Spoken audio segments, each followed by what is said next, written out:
Let us do solved practicals which are given in your book at the back of the chapter.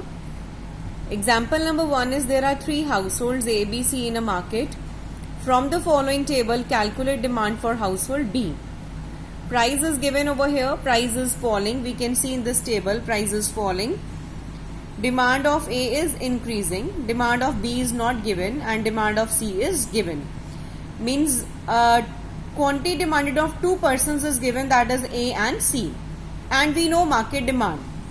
We know that market demand is a summation of quantity demanded by A, quantity demanded by B and quantity demanded by C.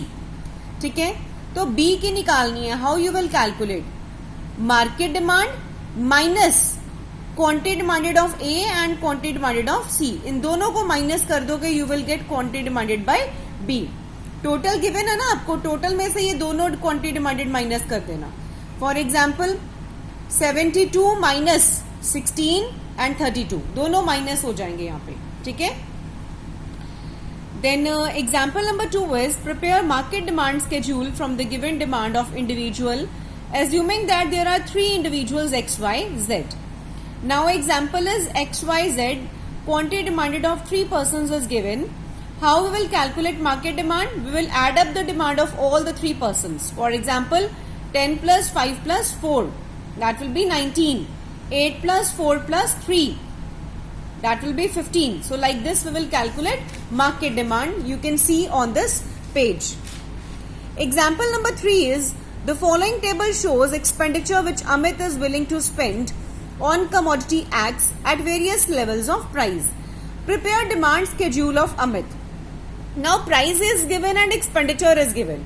अब expenditure हम निकालते कैसे हैं? Price multiply by quantity. I have written here P dot Q. Here dot means multiply. ठीक है. से आप market में जाते हो, price of any commodity is 20 rupees और आप उसके 2 यूनिट्स खरीदते हो, मीन्स क्वांटिटी कितनी है 2. तो 20 मल्टीप्लाई बाय 2 आपने कितने पैसे स्पेंड किए 40. सो एक्सपेंडिचर कैसे आता है? Price multiply by quantity. Now when an expenditure is given and price is given, how you will calculate quantity demanded? Expenditure divided by price. 100 divided by 5, 96 divided by 6 and so on. Means expenditure and divided by price. Example number 4 is demand function of a commodity is given, that is 12 minus 2p. ये demand function उन्होंने बना के दिया हुआ है आपको. What you need to calculate? Prepare demand schedule if price varies from 6 to 1. अब इसको हमने बहुत इजीली कैलकुलेट कर लेना है. ये डिमांड फंक्शन है 12 माइनस 2p. एक बार प्राइस डाल दो यहाँ पे 6 गिवन है ना, 6 to 1. प्राइस आपका ऐसे वेरी कर रहा है 6, 5, 4, 3, 2, 1. यहाँ पे प्राइस डिफरेंट पुट करी जाओ. पहले यहाँ पे 6 पुट कर दो. ठीक है. 2 into 6 कितना हो जाएगा 12. तो 12 माइनस 12 0. फिर उसके बाद प्राइस पुट कर दो 5. 2 into 5 कितना हो गया 10. तो 12 minus 10 it will be 2. So like this you will calculate demand. Example number 5 is 3 consumers are there. उनके डिमांड फंक्शंस गिवन है. This is the demand function of X, Y और Z. आपने क्या निकालना है? You will determine from the given individual demand function determine market demand function. Very simple. Add up the demand function of all the 3 consumers. How?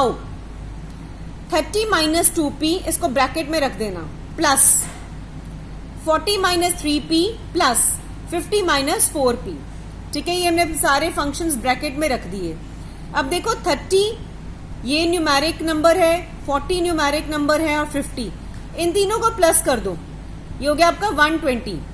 और P वाले कितने items हैं price के साथ जो गिवन है 2, 3 और 4, उनको अलग से ऐड कर दो. 4, 5, 6, 7, 8, 9, 9p. ठीक है. तो यहाँ पे क्या आ गया आपका 120 माइनस 9p. अब क्वेश्चन में गिवन है प्राइस इज 10.